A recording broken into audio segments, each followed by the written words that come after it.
Ito ay rated SPG. Striktong patnubay at gabay ng magulang ang kailangan. Maaaring may masiselang tema, lengguwahe, karahasan, sexual, horror o droga na hindi angkop sa... Nakarating na ng ligtas sa mundo ng devas ang mga sangre. Ang pakay nila ay makaharap si Bathalang Emre upang humingi ng kasagutan at lakas para sa nalalapit na digmaan.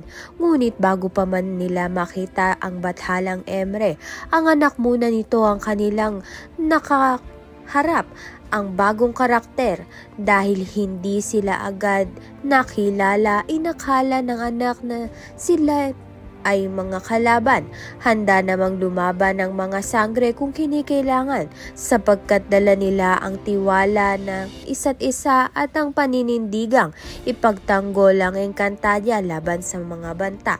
Sa kabilang banda naman nga, magbabalik na si Mitena at ang tanging hangarin nga niya ay mabawi ang kanyang kapangyarihan at kahariang inagaw sa kanya ni Zaur.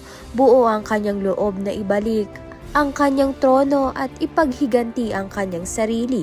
Samantalang si Zaur ay patuloy pa ring nangangarap na mapasakamay niya ang mga brilyante ng mga sangre upang tuluyang maghari sa Encantadia.